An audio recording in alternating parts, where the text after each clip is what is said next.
Hello, and welcome to FTT Chats, where we sit down with some of the great and the good of FinTech for a bit of a chat. I'm Liz Lumley, and today I'm speaking to Ian Johnson, who's Managing Director of Europe at Marqeta. Hi, Ian. How are you? I'm very well, Liz. Good morning. Good morning. Yeah, so we're going to talk a little bit about digital builders. So why don't you start off and tell me what actually is a digital builder? Well, for us, a digital builder is an organization, and any organization in any vertical. It doesn't have to be fintech, it can be traditional banks, but it's organizations who don't operate in isolation anymore. They take advantage of the many different bespoke applications there are out there and platforms there are out there that you can connect to via API. And they work with partners, connect to them via APIs to create seamless and kind of beautiful customer experiences. So first and foremost, when we think about it, it's about organizations not trying to build everything themselves, but looking at other digital pioneers and using their capability via API to be able to create great customer experience, which from a Marqeta point of view, all of the people we work with value customer experience very highly, if not at the very forefront of everything they do. If you think about some of our relationships, for example, with Uber, which is really an organization who is kind of pioneering from an embedded finance perspective. And again, they're not a financial services company per se, but they use API connectivity to the likes of Marqeta to be able to bring additional services with a digital first mentality to their customer base. And then also, if we think about the rise of open banking, particularly over here in Europe, where any digital builder is now doesn't have to be concerned about being able to provide every single element of the customer account view themselves. They can use open APIs to connect into other accounts and bring information seamlessly to the user, which is a very, very different scenario to that we've experienced previously, where banks were closed shops. And people really like it, particularly young people, 18 to 24-year-olds. 85% of the people we surveyed said they would be happy to allow an aggregator to access their financial information if it improved the service they received, which is, again, a testament to the fact that I think the general public, and particularly young people, really value the customer experience. They trust the industry to protect their information. And key for me is that they trust that the information is going to be used for their benefit and that they're not going to be giving access to information that leads to a rise of spamming or constantly being pestered about offering the next product. So those are kind of three main pillars we think about when we think about digital builders. I'm glad you mentioned Uber, because of course they're a company that is often thought of when we look at companies from outside the financial services industry kind of bleeding into fintech and coming into our world. So I wanted to kind of continue the conversation about digital builders. It seems like their main goal is to build and launch innovative products, and of course card programs are programs very close to Marqeta's business and heart. What are some of the tools that digital builders need to launch these types of innovative products with speed and also control? Well, I think since I've been at Marqeta, so I've been at Marqeta for 3 years, and I think one of the biggest trends is undoubtedly digital builders would like to try before they buy something. So unfortunately, I'm old enough to have been in the tech industry for a long time. And when I was in the industry up until Marqeta, most conversations about platforms were based around PowerPoint presentations, lengthy technical documentation, and a salesperson pitching the fact that the technology would do what the buyer wanted it to do. And what we now see is a show not tell mentality, where digital builders want to be able to use the technology before they commit to buy. So they expect to see private sandbox, open APIs. They expect to see very well crafted API documentation. And for us, it's very common for organizations to have built large proportions of use cases before they even contact us to start to have a commercial conversation, because they want to go in and make sure, first and foremost, will the idea I have work? And will Marketer technology drive that idea?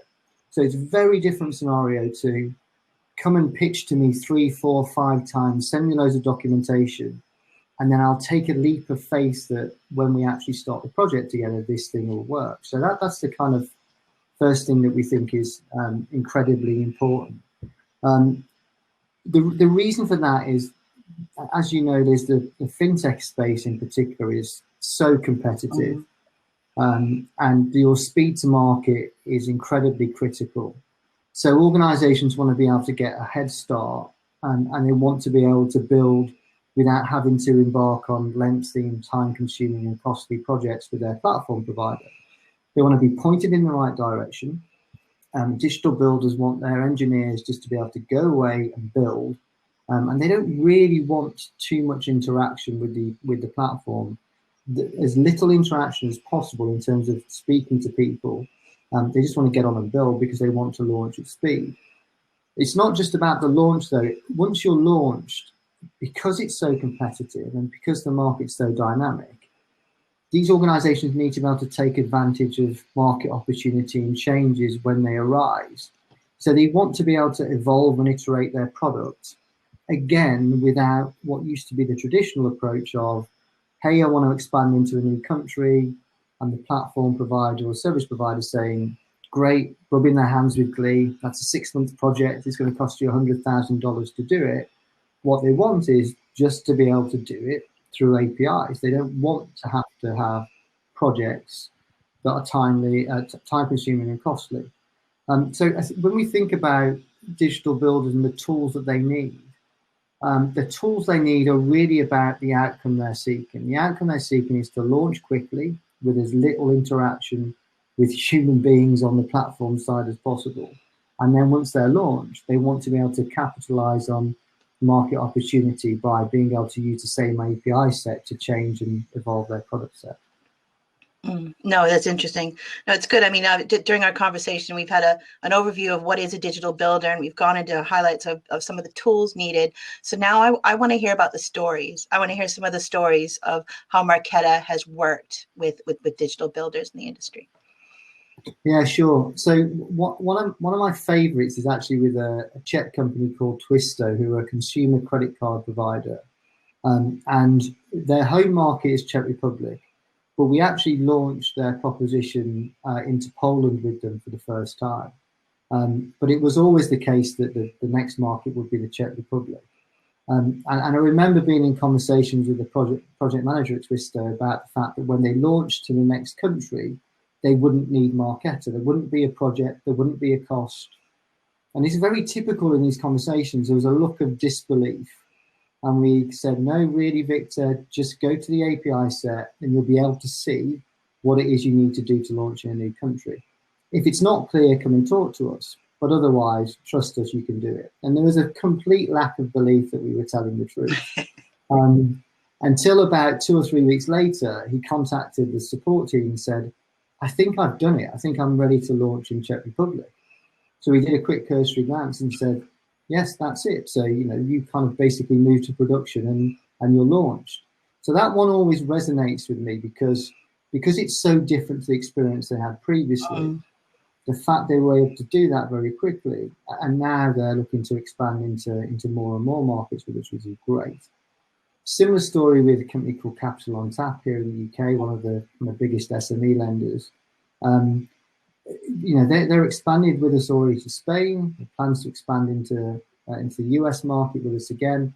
But exactly the same principle. These organizations don't have to consider expansion into new countries within Europe or new regions around the world as huge, costly projects when it comes to a platform perspective. There's no reason for that to be the case. We also support Klarna in the US, into Australia, and in Europe as well. So all of the stories are very similar in terms of the fact that our job is to provide the essential tools and infrastructure. and then kind of to get out of the way of our customers, to provide them with the best possible quality advice they can get as they build the next stage of their product or their expansion, but for them not to have to rely on us to be able to do it. So we see so many of our customers, when they come to us, have already got one eye on the next market they're going to launch into. I think because they understand from the initial project what they'll have to do in order to launch the next market, it just makes it so much easier for them to plan and to get that speed to market that I was talking about a little earlier. Excellent. No, that makes a lot of sense. I love that story about how, you know, they didn't believe you until they got their hands in and realized that you guys knew what you were talking about. That's excellent. Thank you so much for sitting down to having a chat with me, Ian. I appreciate it. Thanks a lot. Pleasure, Liz. Thank you. Thanks.